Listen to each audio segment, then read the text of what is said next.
حضرت لقمان علیہ السلام خپل بچی ته نصیحت کوي ښا سوی ورتا ولا تمشي في الارض مرحا انك لن تخرق الارض ولن تبلغ الجبال طولا ورته پزمکه باندې تکبرانه انداز کې مګرزا زکات دومره نه او ستا په دې قدمونو کې دومره طاقت نشته چې ته د ازمکه وشلې نو بیا ولې کړخانی کې بیا ولې پزمکه کې داسې ګرځي او بیا ورته ولن تبلغ الجبال طولا او تا په اونچایي کې او په لمبایي کې سچ کم هایټ دی نو هغه د غرونو برابر نه دی غرونه تا نه ډیر اوچت دي نو چې د غر عمر اوچت نه او برابر نه او قدمونه دې زمکه نشلی نو بیا تکبر څه د پاره کې نو یاد ساتئ یو مرح دی یو فرح دی مرح پتګ او دو کې قدمونو کې ګرځېدو کې تکبر کول اکرخانی کول ډېر خلک به تاسو کتلی کنه په دې لار باندې چې ګرځي نو رسې په یو مکیز باندې او په یو دغه باندې آیا چې یو خوار مسلمان مخ تراشي غریب نو داغه مخ کې چې دې کمت اسمار خانی کې نو موږ وسن پته بدیولې ځان ته وګوره چې پیدا د سنه اسی یو بیکار اساس کی نه پیدای کنا چې هغه بیکار اساس کې د انسان د بدن نه خارج شي نو مونږ او دس په حرامي ګوره تلاوت په حرام شي دس بیکار اساس کی نه پیدا او تم تسمار خانی کې مړه او بیا قدمونه یو چان او بل چان نو په قدم کې با کړخانی بالکل نه کی بعض خلک سکی په اقوالو کې کړخانی کوي دا د فرق وي د دینه بمزان ساتي غټي غټي خبرې وکړي آسان پښتو کې درته مې اس بمني غډوزي وډي رولي ګورم کوپې به خوشي کړي نو دې سيزونو نه ځان ساته دینا ځان ساته غټه خبره مکوا لوی چا سره خای یو رب سره لوی خای ښا انسان بلوی نه کوي نو دا خپل بچی ته نصیحت کړو حضرت لقمان علیه السلام چې بچیا دا سم کو هغه ډیر نصیحتونه کړې دي سورۃ لقمان کې شته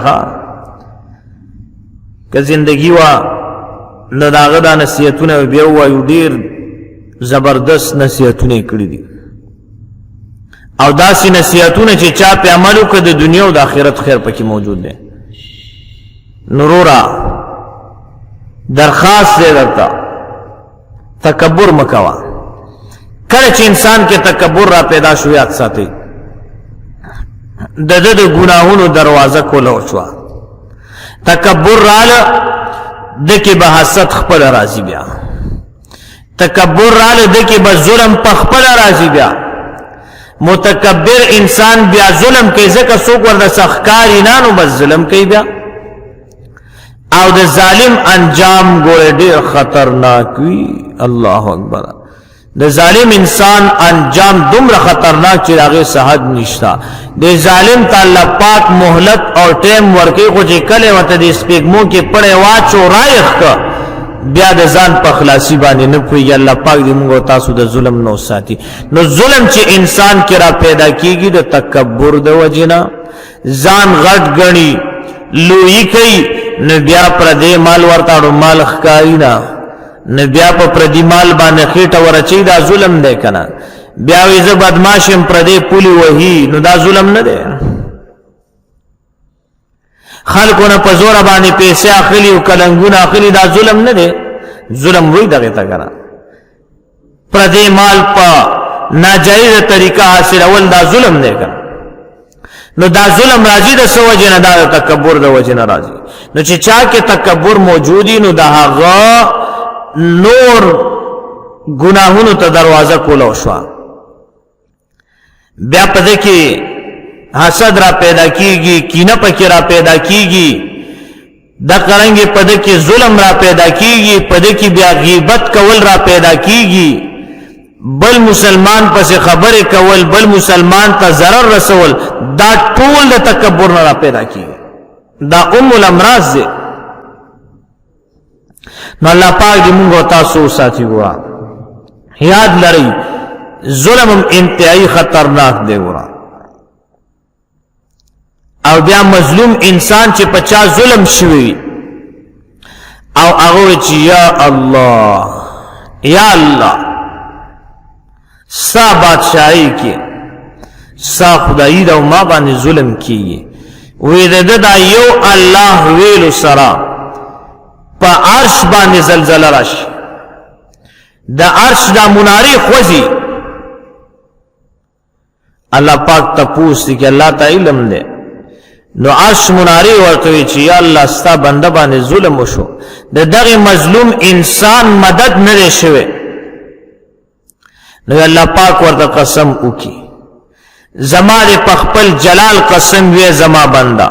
لا انصرنک ولو بعد حين خامخا بزستا مدد کوم اگر کله وخت پکې ولګي. او بل د مظلوم خیره ګوره بد دعا چې ورته ویل کیږي دا د ظالم په کور باندې اور لګي او دا ظلم را پیدا کیږي د سو وجنه د تکبر د وجنه. تا د څوک سنخ کارو سپک ورته ګوري کنه تکبر در کیږي نو بیا ته ظلم هم کې بیا به دروغ هم وي نو دا الامراض دی. د دې تکبر نه الله پاک مونږ او تاسو او د دې روحاني مرض نه الله پاک مونږ او تاسو ټول په امن او امان کې ساتي ناري نه وي که زنانه وي. ګورا بیا وړاندې چې کم قومونه تیر شوي دي او هغه تکبر کړو دا غي څه انجام شو ان شاء الله د دې متعلق به یو بیان کو بیا چې دا غي څه انجام په دنیا کې هغه ته کوم سزا ملو شو بیا او بیا بل موضوع ورپسې ان شاء الله د تکبر درې اقسام دی هغه وایو او بل موضوع د تکبر اسباب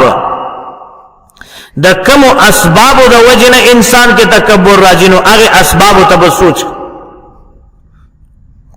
نو علماء تقریبا لسو پورې اسباب بیان کړی دي کوشش کو چې لس واړو وایو او کړو نو سره چې کم مشهور هغه به ان شاء الله خامخا وایو چې هغه ته موږ سوچو کو او د تکبر نه ځان اوساتو ځکه تکبر د ټولو نړوندې چا کړو عزازیل شیطان ابلیس داغي وجنه لعنتی شو چې تکبر کو حسد امر پیدا شو او دومره ظالم دی چې اوسم د الله بندگانو پسې لګېدلې قسمه قسم وسوسې ورته چي چې د الله دا بندگان نیک کارونه کوي نو دا ګناهونو ته چې مخه او خلک گمراه کوي د څه وجنه دا بے غیرتا په ابتدا کې تکبر کړو ځان لوی ګڼلې او لوی کړو نو دیو جن ذلیل شو. الله پاک دې موږ او تاسو د لوی نه په امن او امان کې وساتي. سبحان ربک رب العزه عما یصفون وسلام علی المرسلین والحمد لله رب العالمین. درود شریف وای اللهم صل علی سیدنا مولانا محمد وعلى آل سيدنا ومولانا محمد وبارك وسلم وصلى عليه.